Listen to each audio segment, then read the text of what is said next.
While the Allied armies lay like great engines poised on the left bank of the Rhine, day after day and night after night, the air forces went out.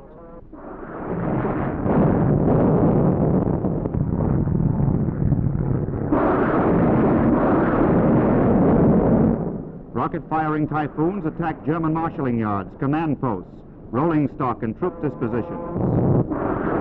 The onslaught reached heights of fury never equaled even in Normandy.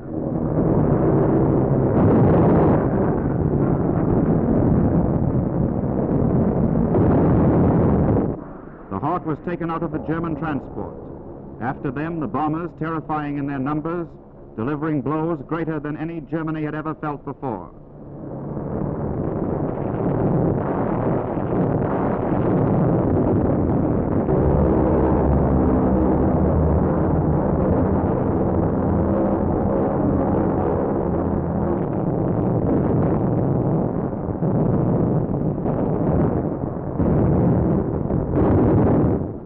This was the city of Würzburg. Remember Coventry, remember Rotterdam, remember Warsaw. The full horror of war returns to Germany.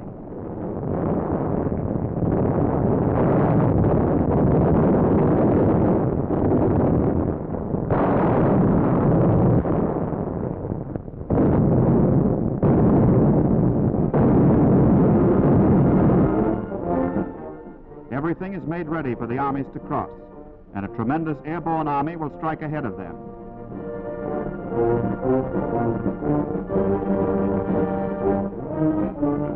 Into their gliders they load jeeps and guns, field pieces and munitions, whole regiments of equipment, for the airborne army may have to be self-sufficient for days until it is relieved.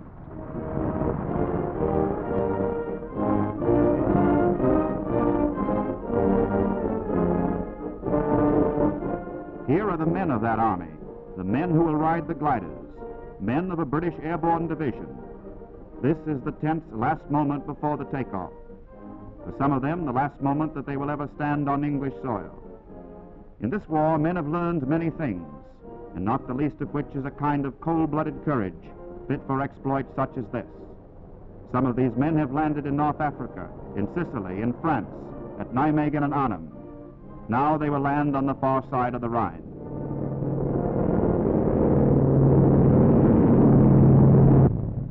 They are on their way.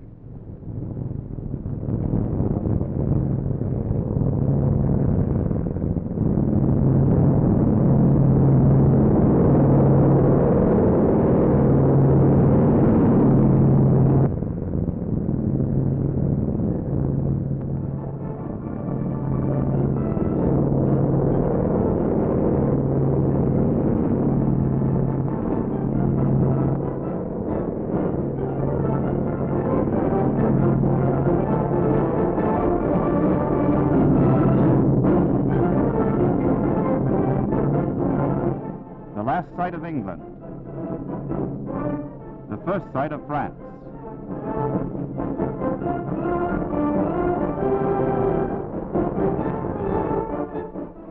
Paratroops. These are Americans on an airstrip somewhere in France. They too are going in on the great operation. The scale of this undertaking staggers the imagination, and yet all of it moves like some gigantic clockwork. Everything in its place at its proper time. But one plane cannot make it with its tremendous load.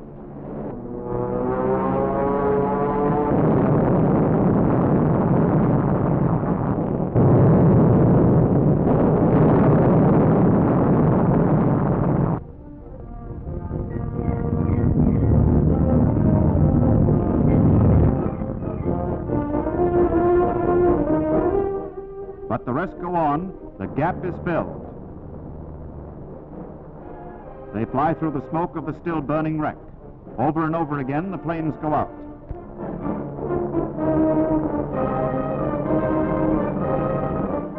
As the British, so their comrades, the American glider troops. Opposite Sainton and Basel, the British will take the north and center, the Americans the southern flank.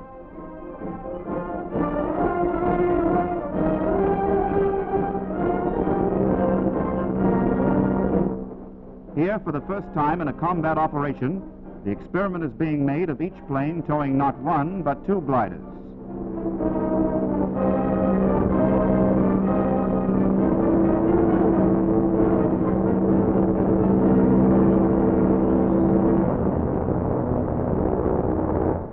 one high, one low, to avoid the risk of crashes in midair.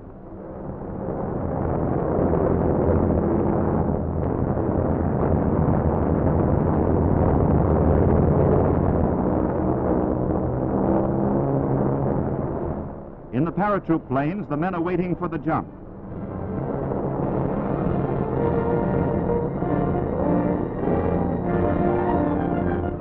Here, too, an innovation. The men will go out both sides of the plane at once, and so land in tremendous force in just half the time it formerly took.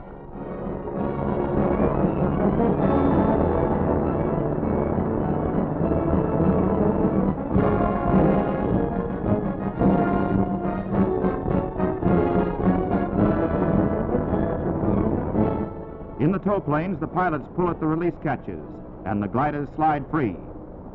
Down goes the artillery, down goes the transport, down goes the munition of this airborne army.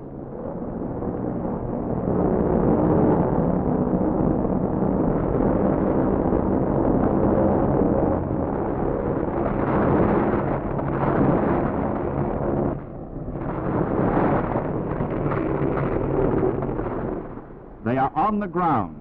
They are beyond the Rhine. With one terrific blow, they have begun the last great battle in the West. Now they will unload, deploy, and drive forward for their objectives. The crossroads, the bridges, the strong points, which might hinder the land armies thrusting along behind them.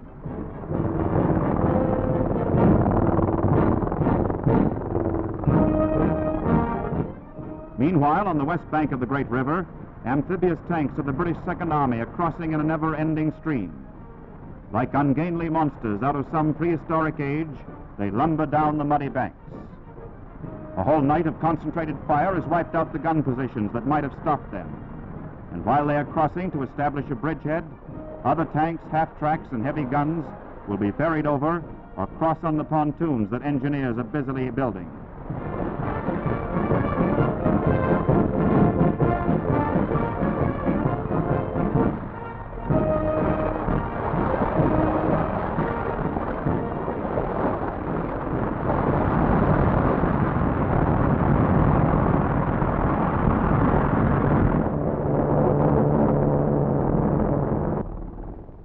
These are troops of General Simpson's 9th Army.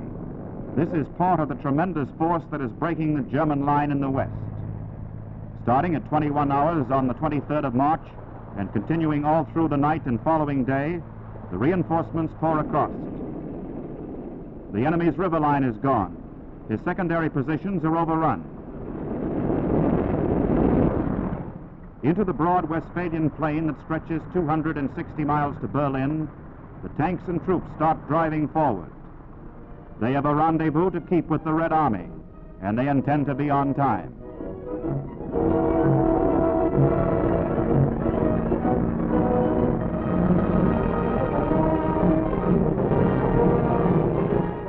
Already the first prisoners from the East Bank are waiting to be ferried across. Beaten, disorganized, and dejected, they had seen the beginning of the end.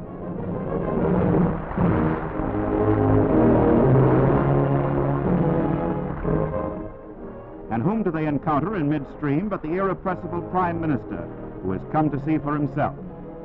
With Field Marshal Montgomery and American generals of the 21st Army Group, Mr. Churchill crosses the Rhine and comes ashore.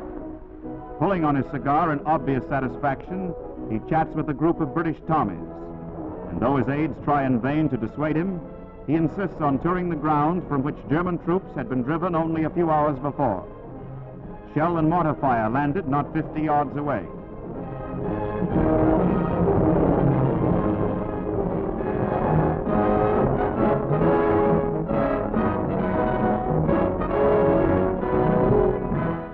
Later, he takes a look at German positions still under fire. With General Eisenhower, he watches the artisans of victory, who from east and west are driving the giant blows, speeding the hour the whole world has awaited for over 5 bitter years.